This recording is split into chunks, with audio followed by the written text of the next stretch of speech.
Hello viewers, welcome to my blog. আজ অনেক দিন পর নতুন কন্টেন্ট ক্রিয়েট করতেছি। মাঝখানে অনেকদিন অফ ছিলাম ব্লগিং থেকে, সময়ের স্বল্পতার জন্য কিছু কাজ নিয়ে বিজি ছিলাম। আজকে সোমবার, আজকে সরকারি ছুটি, তাও রাস্তায় জ্যামজট আছে ভালোই, মানুষ ঘুরতে বেরিয়েছে অনেকেই। চাকরিজীবীদের জন্য এই সরকারি ছুটিগুলাই তো হচ্ছে ঘোরাঘুরির সময়, এছাড়া তো সময় বের করা সম্ভব না, তাই পরিবার পরিজন নিয়ে বের হয়ে যায়। আজকে আমার কিছু কাজ ছিল। আমার গত ব্লগে দেখছিলেন আমার বাইকের পুরান ঢাকাতে গিয়েছিলাম, তখন হচ্ছে আমার বাইকে একটা রিক্সা সাইলেন্সার গার্ডে লাগায় দেয়, যার কারণে হচ্ছে সাইলেন্সার গার্ডটা বেঁকে যায়। এখন সাইলেন্সার গার্ডটা ঠিক করতে হইতো, কারণ এটার একটা নাট হারায় গেছে, দেখতেও খারাপ লাগে। আর বাইক যদি দেখতে খারাপ লাগে তাহলে মন মেজাজও ভালো থাকে না। সো এই গার্ডটা ফিক্স করতে হবে। কোথায় ফিক্স করবো এখনও জানি না, দেখি। যদি রাস্তা খালি থাকে একটু মেরাদিয়া বাজারের ওইদিকে যাব, ওইখানে আমার একটা ফ্রেন্ডের গ্যারেজ আছে, ওইখানে ঠিক করাইতে পারি। দেখি আগে রাস্তা খালি আছে নাকি। দেখতে দেখতে আমার বাইকের প্রায় 7,000 কিলো, 6,968, মানে প্রায় 7,000 কিলো চালানো হয়ে গেছে। সো এই 7,000 কিলো মধ্যে ভালো খারাপ দুইটা এক্সপিরিয়েন্সই আছে। ভালো ভালো এক্সপিরিয়েন্সই বেশি এফজেডএসের। এফজেডএস অবশ্যই সবাই জানে যে মোস্ট কমফোর্টেবল বাইকের মধ্যে একটা, অবশ্যই কমফোর্টেবল। আর আমার যেহেতু ফ্যামিলি প্রেফারেন্স ছিল, আমি চাইছি যে যেটা ফ্যামিলি নিয়ে ঘুরতে পারবো এমন একটা বাইকই কিনবো, তাই আমার এফজেডএস কেনা। অনেকের প্রেফারেন্স থাকে একটু টানের প্রতি, যে বাইক একটু ভালো অ্যাক্সিলারেশন থাকে যেসব বাইকের, ওই সব বাইক মানুষ পছন্দ করে, লাইক 4V, জিক্সার। বাট আমার আসলে ওই বয়সটা আসলে কাটায় আসছে, এখন একটু কমফোর্টনেসটাই বেশি প্রায়োরিটি দেই। মাইলেজ, কমফোর্টনেস, এগুলা। আর এগুলো সবই আছে এফজেডএসের মধ্যে। খারাপ দিক তো আছে কিছু, সেগুলো শেয়ার করব। যেমন একটা বলে রাখি, সেটা হচ্ছে গিয়ার ইন্ডিকেটর নাই। যদিও গিয়ার ইন্ডিকেটর দরকার লাগে না, বাট সেম সেগমেন্টের বাইকে আছে, আমার বাইকে নাই, জিনিসটা খারাপ লাগে। এটা একটা ফিচার। এরপর সবচেয়ে বেশি প্রবলেমেটিক যেটা, সেটা হচ্ছে হেডলাইটের আলো। হেডলাইটের আলো খুবই বাজে। হাইওয়েতে আমি এই হেডলাইটের আলোর সাপোর্টে চলতে পারি না।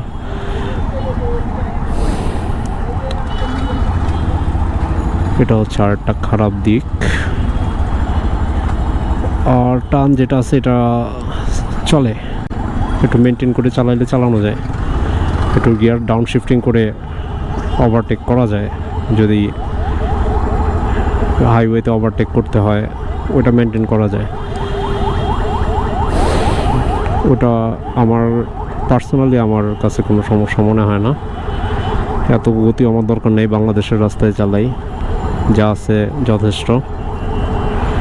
এবিএস প্রিটি গুড, খুবই ভালো এবিএসের রেসপন্স, এবং সাসপেনশন খুবই ভালো, কমফোর্টনেস খুবই ভালো। আর এখন সামনে আসতেছে ভার্সন 4, এটারই ভার্সন 4 আসতেছে, খুবই শীঘ্রই লঞ্চ হবে। এখন হচ্ছে আমি ভিডিও করতেছি, এখন সেপ্টেম্বর মাস, উইদিন 1 মান্থের মধ্যে আপনারা নিউজ পেয়ে যাবেন। অফিসিয়ালি এফজেডএস ভার্সন 4 লঞ্চ হয়ে যাবে। জানি না এটার দাম কত হবে। যদি দামের ডিফারেন্স এটা থেকে অল্প হয় তাহলে আমি এটা এক্সচেঞ্জ করতেও পারি যদি অল্প হয়। আর যদি হিউজ হয়, যে নতুন ফিচার অ্যাড করবে সেটার তুলনায় যদি প্রাইস বেশি হয় তাহলে নেওয়ার কোনো মানে হয় না। কারণ যতটুকু জানি সামনের ভার্সনে আপগ্রেড হবে মিটারটা, হেডলাইটটা, আর হচ্ছে ট্র্যাকশন কন্ট্রোল থাকবে, আর ইঞ্জিনটা মোস্ট প্রবাবলি BS7 হবে।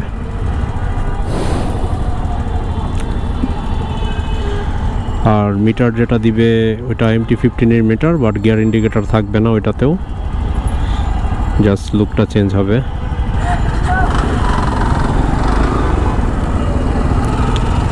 সো ও মা, এই রাস্তা তো দেখা যায় ভালোই জ্যাম।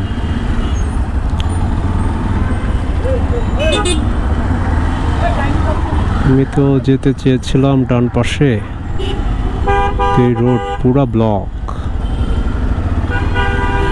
আপকামিং ভার্সন হচ্ছে FZS ভার্সন 4, আর FZS ভার্সন 4 এক্সচেঞ্জ করব যদি প্রাইস ডিফারেন্সটা লিমিটেড থাকে। খুব বেশি হইলে কিনবো না। খুব বেশি বলতে, যদি এটা আমি যখন কিনেছিলাম তখন এটা ছিল 272। সো এখন যদি ওইটার দাম হয়ে যায় 3,30,000, 3,40,000 তাহলে কিনবো না।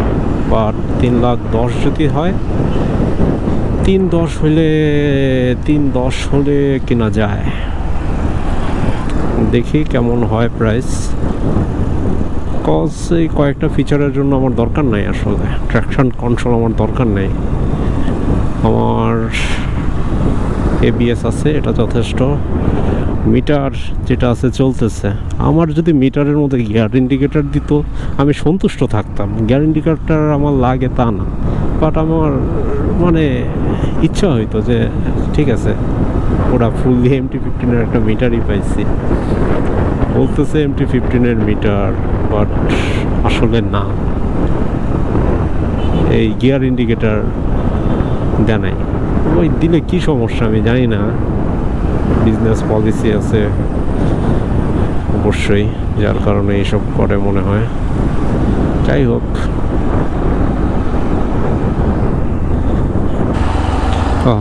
তো বহুত ভাঙা। এই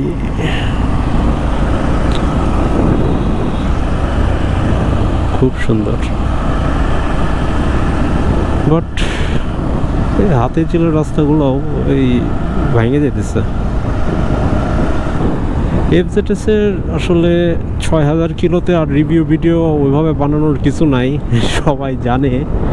আর অসংখ্য ভিডিও আছে অলরেডি ইউটিউবে। সো আমি যদি ভার্সন 4 যেহেতু FZS আমি বহুদিন চালাইছি, যদি ভার্সন 4 আমার হাতে পাই আমি অবশ্যই এটা নিয়ে একটা ভিডিও করব। যে was difference between version 3 and version 4, একটা রাইডিং এক্সপিরিয়েন্স আমি শেয়ার করব। অবশ্যই কোনো ডিফারেন্স তো পাওয়া যাবে, ওইটাই শেয়ার করব। যেহেতু ট্র্যাকশন কন্ট্রোল আছে, একটু নুড়ি পাথরওয়ালা রাস্তা দিয়ে চালাবো, দেখবো কেমন রেসপন্স দেয়। মিটারটা দেখাবো, মিটারটা নিজেও দেখবো, আমি নিজেও দেখি নাই। মানে MT দেখছি, ভার্সন 4-এরটা দেখি নাই।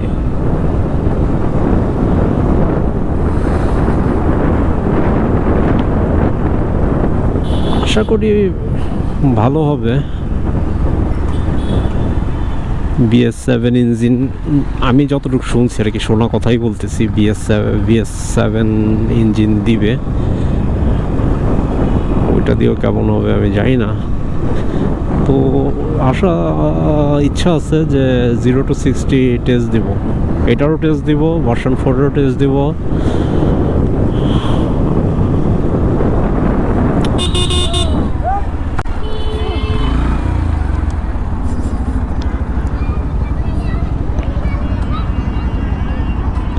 দেখছেন অবস্থা। আমার যদি এবিএস না থাকতো উঠে যাইতো। মানে ভাগ্য ভালো বাইক, গাড়ি হইলে কিন্তু অবস্থা খারাপ ছিল। মানে এবিএস না থাকলে একেবারে আমিও স্লিপ করতাম, এও যাইতো। লাগছে না তো ভাই? নেক্সট টাইম সাবধানে ইয়া করো এটা। হ্যাঁ ওইটাই বলতেছি, বিজি রোড কিন্তু এটা। বাইক নাই যদি মানে আল্লাহ বাঁচাই দিছে, যে গাড়ি থাকতো তাহলে কিন্তু ব্রেক করতে পারতো না। ও সাবধানে সাবধানে, খুবই সাবধানে।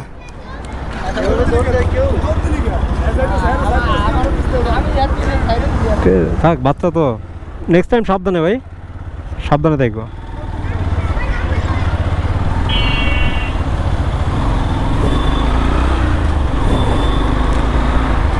আরে কথা বলতে বলতে মানে খুবই খুবই খুবই মানে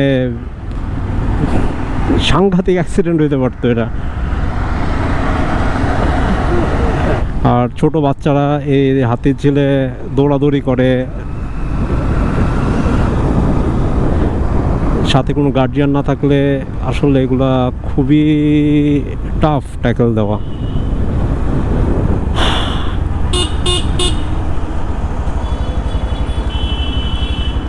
খুবই টাফ ট্যাকেল দেওয়া। তো যাই হোক, বাচ্চাটা ঘাবড়াই গেছে। আর আসলে এটা আরও খারাপ কিছু হইতে পারতো। বাই এনি চান্স যদি আমি ব্রেক ওইভাবে না করতে পারতাম, বাই এনি চান্স যদি এখানে গাড়ি থাকতো, বাইক ছিল, ছোট ভেহিকেল, সাইড দিয়ে কাটাই দিতে পারছি আমার চাকাটা, জাস্ট হচ্ছে লুকিং গ্লাসটা লাগছে। বাট যদি গাড়ি টাড়ি হইতো, সে তো আর কাটায় যেতে পারতো না। কাটায় যেতে গেলে হয়তো গাড়িরই অনেক বেশি ক্ষতি হয়ে যেত।